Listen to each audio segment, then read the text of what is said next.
Captain Marcus Drake stood on the cold metal platform, gazing at the enormous starship before him.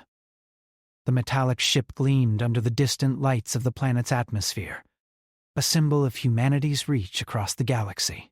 The ship's presence was a reminder of the tense alliance between human forces and the alien factions they were trying to broker peace with. Marcus's mind wandered back to the briefings, to the orders he'd been given, to escort an alien war bride to the peace talks. The war bride was a symbol of a deal between two factions, humans and a species known as the Cathari. The Cathari were a war-driven people, their race forged through endless conflict, and now peace was a fragile thread that bound them to the humans. The marriage between a human soldier and a Cathari female was seen as a way to seal the peace treaty, to show that even in the wake of so much violence, something new could begin. But Marcus didn't share the optimism. He was a soldier, trained to follow orders, but peace, it seemed like a distant dream. The Cathari had shown little interest in diplomacy before, and their history was filled with bloodshed. Still, his mission was clear. He would take the alien woman and ensure that the alliance would hold, no matter how strange or uncomfortable the situation might be. The ship slowly docked with a soft hiss, and a door opened on its side. 2 armed guards, both human, stood at attention. The atmosphere was tense as the ship's cargo ramp lowered, revealing the figure inside. Marcus felt his heart rate increase as the first figure appeared at the top of the ramp. A female Cathari, tall and graceful, stepped out. She was dressed in a simple tunic, but it was the chains that caught Marcus's attention. The thick black metal circled her wrists and ankles, pulling her limbs close to her body. Her movements were deliberate, careful, as if the chains held not just her body, but something deeper within. Her eyes locked with Marcus's, and he felt a shiver run down his spine. Her gaze was intense, piercing, as though she could see through him, past the uniform and the authority he carried, to the man beneath.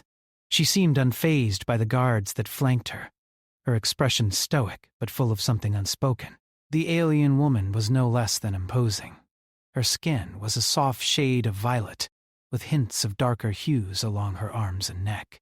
Her hair was long, dark, and flowed behind her like a ribbon of shadow. Her features were sharp, almost regal, with high cheekbones and a jawline that suggested strength. But it was her eyes that Marcus found most unsettling. They were a deep amber, with slits for pupils, and they held a fierce intelligence, one that hinted at untold stories of pain and loss. Marcus remained still as she approached him, her chains rattling with each step. The guard stood behind her, keeping a respectful distance, but Marcus knew that they were there to ensure she would not escape. She had been a prisoner once, and perhaps still, in her mind, she was. Captain Marcus Drake. The voice of the Cathari woman was smooth, with a slight rasp, like she hadn't spoken for a long time. I am Vishara. The way she spoke his name sent a ripple of unease through him. The name felt too familiar, too personal, like she already knew him in a way that unsettled him. Vishara? Marcus repeated, his voice firm, his training kicking in. Your arrival is part of a peace agreement between our people. You will be treated with respect, and your presence will help ensure that we can bring an end to the conflict. Vishara didn't respond immediately. Instead, she lowered her gaze slightly, as though weighing his words. She gave a small nod, acknowledging the formality, but saying nothing more. Marcus couldn't tell whether she believed his words or not. From what he had learned about the Cathari, they were not easily swayed by diplomacy or pleasantries. For them, war was more than a way of life. It was their identity.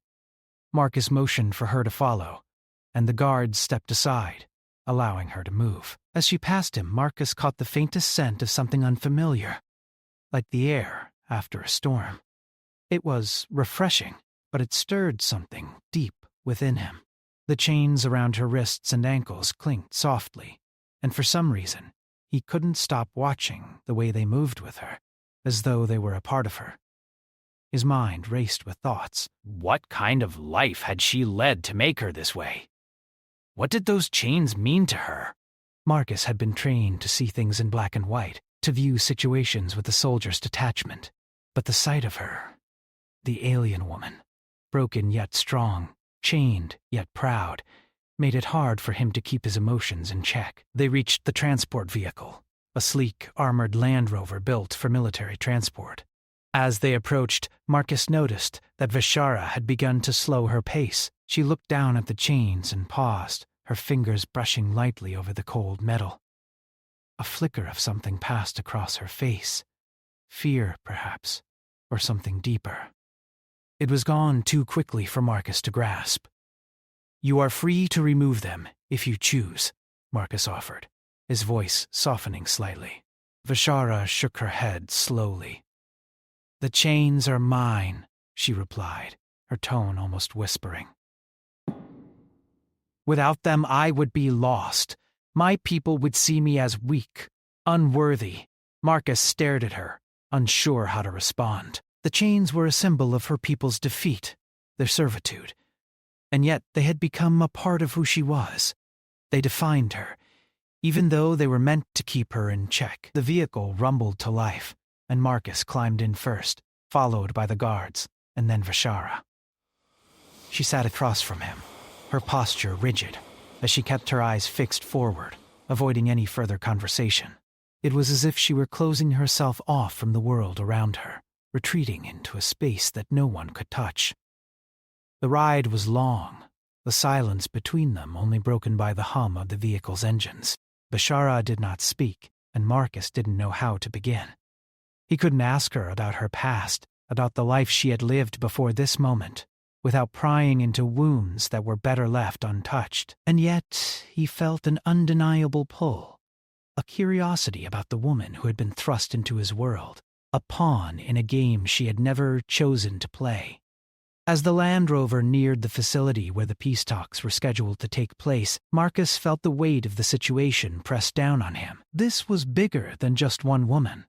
This was about the future of both human and Cathari lives, the fragile hope of an intergalactic peace that had been sought for generations.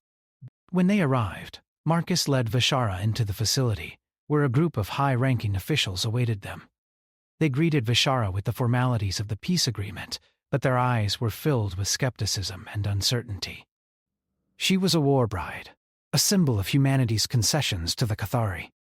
Some of them regarded her as a threat, a potential danger to the fragile peace they were trying to negotiate. Marcus stood silently, his eyes watching Vishara as she was escorted to a holding room. She glanced back at him for just a moment, her eyes still holding that same distant intensity. It was then that Marcus realized something.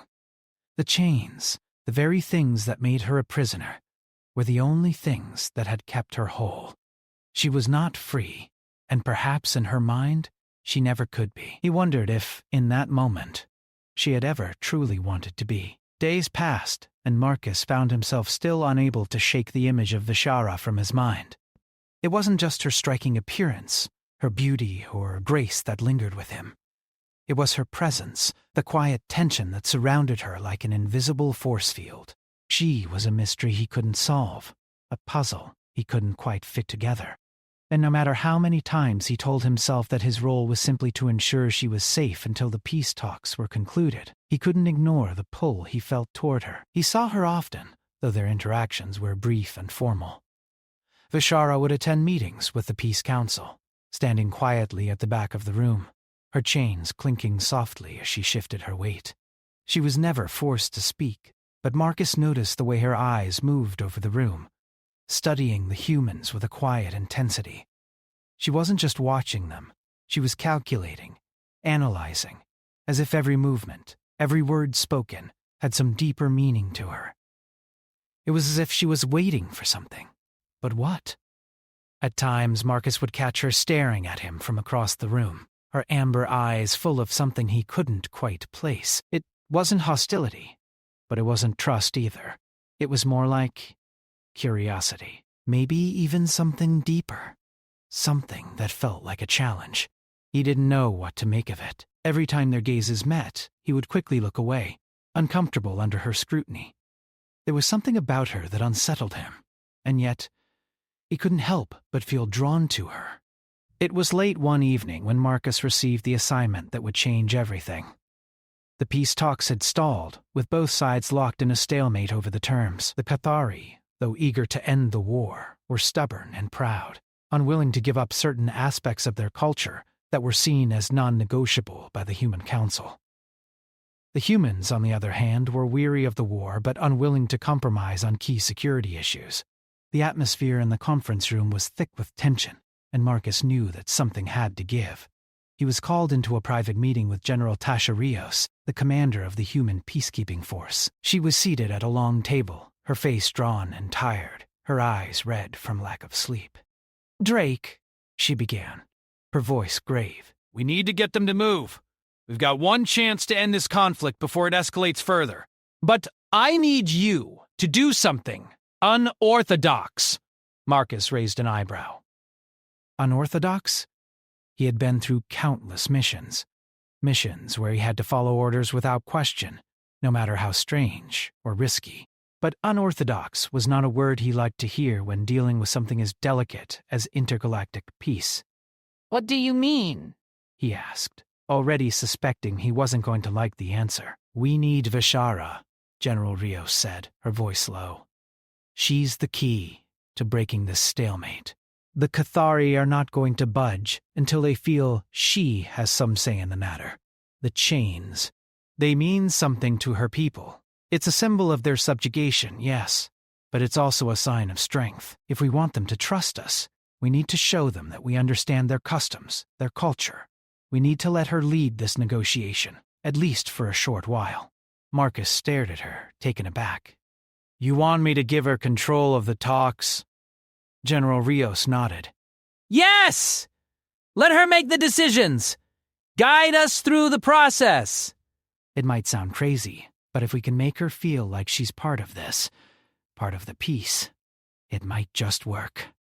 Marcus was silent for a long moment. He had been a soldier for so long, and the idea of handing over such a critical role to someone who had once been considered a pawn in this war, it didn't sit right with him. But then he thought of the look in Vishara's eyes, those eyes that had been so full of defiance, of intelligence, of a strength that went beyond physical power. Perhaps General Rios was right. Perhaps she could help them reach an agreement. And perhaps it was time to stop seeing Vishara as a prisoner and start seeing her as something else, a partner in this war-torn world. The next day, Marcus went to find her.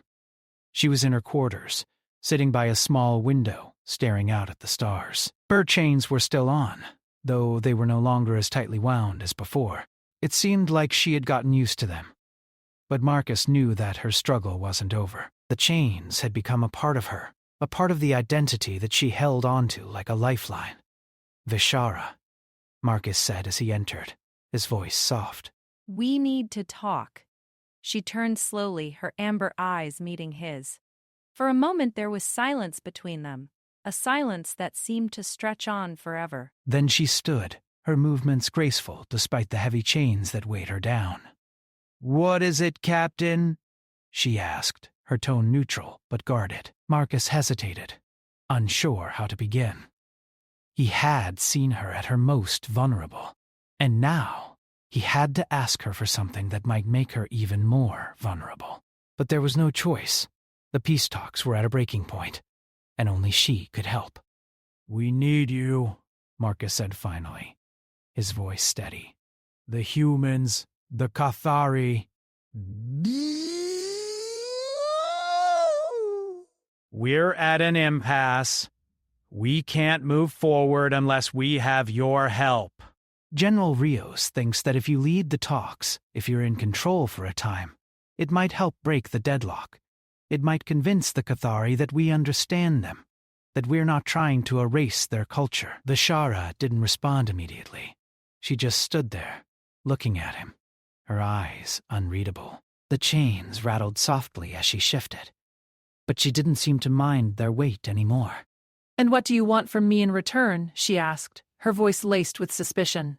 "Just your guidance," Marcus said. "Your presence. You don't have to do anything you're not comfortable with. But we need you to help us understand, help us reach them. For a long time, Vishara said nothing. She simply stared at Marcus, her gaze unwavering. Then, finally, she spoke, her voice quieter now. I have been a prisoner for so long, she said softly. First in chains, then in war. I do not know what it means to be free, but perhaps this is my chance to change something. Perhaps I can do this for my people. Marcus watched her carefully, unsure of what she was thinking. He had no idea what it would feel like to be in her shoes, to have everything stripped away and then to be handed a choice that could change the course of an entire species. But as he looked at her, he saw something new, a spark of hope, the faintest glimmer of possibility. You don't have to do it alone, Marcus said. I'll be with you every step of the way. Vishara met his gaze, her eyes softening just slightly. Then...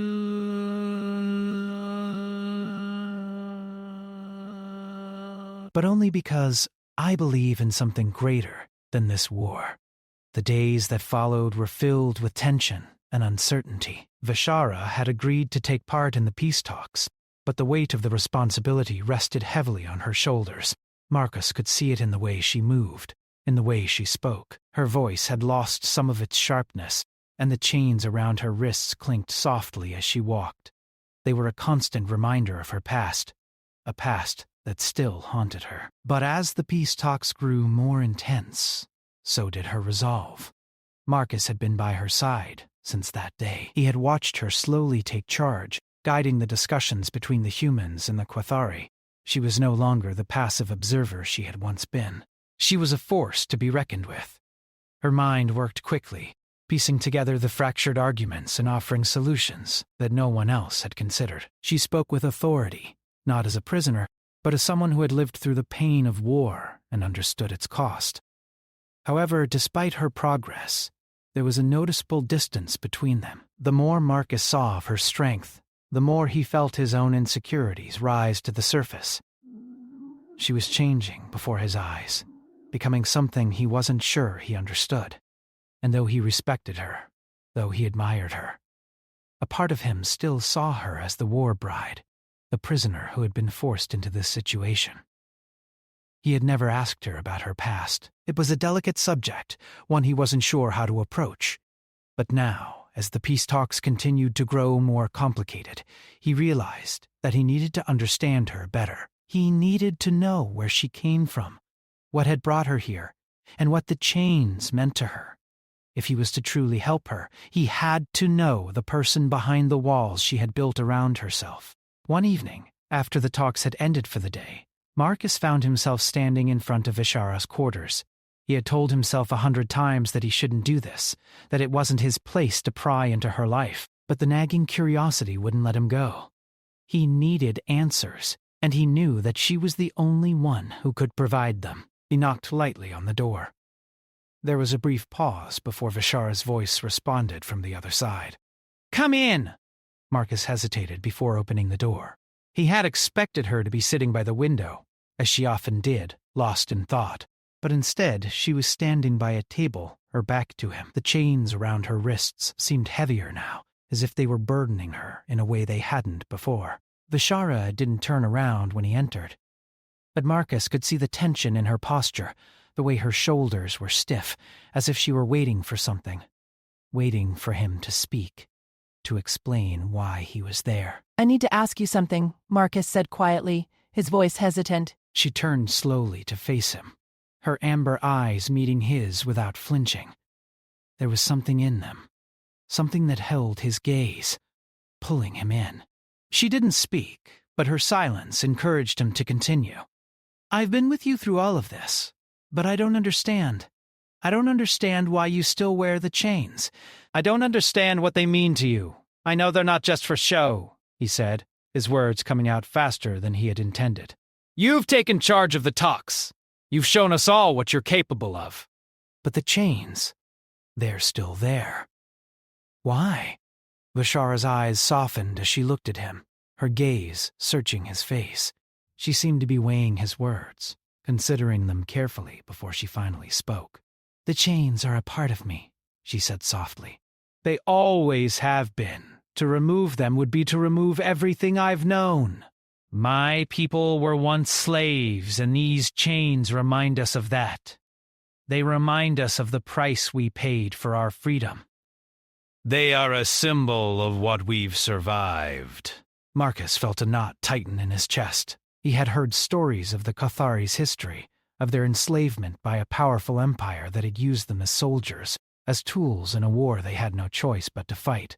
But hearing it from her, hearing the weight in her voice, made the reality of it all so much more personal. But you're free now, Marcus said, trying to understand.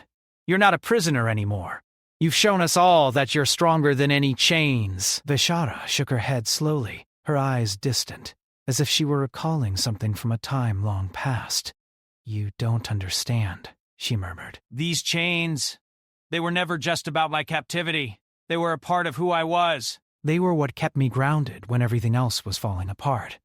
They gave me purpose, a reason to keep going. Without them, I feel like I'm nothing. I'm lost. Marcus watched her, his heart heavy with empathy. He had never experienced anything like what she had been through. He had been trained to fight, to endure hardship, but he had never known what it was like to carry the weight of history on his shoulders, to be bound by the actions of those who came before him. But you're more than this, Marcus said, his voice soft but firm. You don't need the chains to define you. You've already proven that you're more than a prisoner. You're a leader. You've led the talks. You've given us hope. You've done something that no one thought possible. Veshara looked at him for a long moment, her eyes searching his face as if she were trying to read him. Then, slowly, she lowered her gaze, her fingers brushing lightly over the chains that encircled her wrists. She stood there in silence for a long while before speaking again. I don't know how to live without them, she said, her voice barely above a whisper. I don't know what it means to be free. I've never had that. I've always been a slave to something, whether it was my people's oppression, the war, or these chains. I don't know who I am without them. Marcus stepped closer, his heart aching for her. You're not a slave anymore. You don't have to carry that weight alone. You've fought for your freedom, and you've earned it. The chains don't make you who you are. You do. Bishara's eyes flickered with uncertainty, and for the first time since Marcus had met her, he saw something vulnerable in her gaze. She was afraid. Afraid of what freedom might mean. Afraid of losing the one thing that had always kept her going. I can't just throw them away, she said quietly, almost pleading. They've been a part of me for so long. They remind me of everything we've survived. If I let them go, I fear I'll forget who I was, what I've been through. Marcus reached out, placing a gentle hand on her shoulder.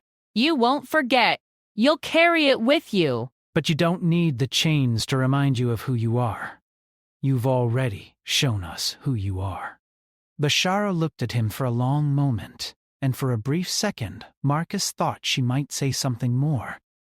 But instead, she remained silent, lost in thought. It was clear that her journey wasn't over, that she still had a long way to go before she could truly accept her freedom. But for the first time, Marcus believed that she might be able to get there. I don't know if I can do this, Bishara said softly, her voice tinged with doubt. I don't know if I can be the leader they want me to be. You already are. You've already led us here. And you'll lead us through the rest of it, too. You don't have to be perfect. You just have to keep moving forward. Vishara looked up at him, her amber eyes filled with a quiet determination. She was still unsure, still afraid. But there was something else in her gaze now, something that had been missing before. It was hope. Hope that she could be more than just a prisoner, more than just a symbol of peace. Hope that she could be free. And for the first time, Marcus believed it too. He believed that Vishara could find her way, and that the peace they were working toward wasn't just for the Cathari or the humans. It was for everyone who had suffered in the name of war. As they stood together in that quiet room, the chains no longer seemed as heavy as they once had. They were still there, but they didn't define her. They couldn't. She was more than the past that had shaped her. She was a new beginning. And for the first time, Marcus believed that the future was theirs to shape. The days that followed were filled with hope and uncertainty. The peace talks were reaching their final stage, and both sides had begun to make significant compromises. The Cathari, once so unwilling to yield, had slowly started to open up. The Human Council, too, had begun to trust the process. It was clear that something had shifted, something that neither side had expected. And at the heart of it all stood Vishara, who had risen above her past and taken control of the negotiations with a strength that none of them had anticipated. Marcus watched her from the sidelines, impressed by how far she had come. She no longer seemed like the broken woman who had first arrived on the ship, weighed down by her chains. Now, she stood tall, her presence commanding respect from both the Cathari and the humans. She was no longer just a symbol of peace. She had become the leader they had all hoped for. But Marcus also noticed something else. The closer they got to the end of the peace talks, the more distant Vishara became. She was still leading, still guiding the discussions with confidence, but there was an underlying sadness in her eyes that hadn't been there before. It was as if she was slowly retreating into herself, withdrawing from the world around her. Marcus couldn't help but worry. He had seen this before. People who had fought so hard for something, only to find themselves lost when they finally achieved it. Vishara had given so much of herself to this cause, and now it seemed like she was starting to wonder what came next. What would happen to her once the peace talks were over? What would happen to the chains that had once defined her? One evening, after another long day of discussions, Marcus found Vishara standing alone in the courtyard, gazing up at the stars. The air was cool, and the silence of the night felt heavy, as if the entire world was holding its breath. He approached her quietly, not wanting to startle her. "You've been out here a while," Marcus said softly, his voice breaking the stillness of the night. Vishara didn't turn around immediately. She just stood there, her hands clasped behind her back, her gaze fixed on the stars above. It was clear that she was deep in thought, lost in a world that Marcus couldn't reach. "Do you ever wonder what it all means?" she asked suddenly, her voice barely above a whisper. Marcus didn't answer right away. He wasn't sure how to respond. Doc. Abak. Doc. He had always believed in the mission, in the importance of the peace talks, but Vishara's question made him think. What did it all mean? What would the future look like for both humans and Cathari once the dust settled? And, more importantly, what would it look like for her? "I think about it sometimes," he said honestly. "About what happens after. But I think we're doing something important. We're building something that can last." Vishara nodded slowly, but it was clear that his words didn't fully reach her. She seemed far away, her mind still tangled in the complexities of her past and future. "I don't know if I can do this," she said quietly, turning to face him for the first time. "I've spent so much of my life fighting, surviving, holding on to these chains. But now that they're gone, I don't know who I am without them. I don't know what comes next." Marcus could see the uncertainty in her eyes, the same uncertainty that had plagued him many times throughout his own life. It was the fear of the unknown, the fear of being lost in a world that suddenly felt too big, too uncertain. He could relate to that feeling, but he knew he had to find a way to help her see beyond it. "You don't have to know everything right now," Marcus said gently. "None of us do." We're all just trying to figure it out as we go. But you're not alone in this. You have people who believe in you, and you have a chance to shape your future, to decide who you want to be. Vishara's gaze softened as she looked at him, her expression vulnerable for the first time. "I've never had a chance to choose before," she said quietly. "I've always been told what to do, what to think. The chains, they kept me in line. They gave me a purpose, a reason to keep fighting. But now that they're gone, I'm not sure what I'm supposed to do." Marcus stepped closer, his voice steady and reassuring. The chains didn't give you your purpose, Vishara. You did. You were always strong, even when you didn't know it. You've shown everyone what you're capable of. And now you get to choose your own path.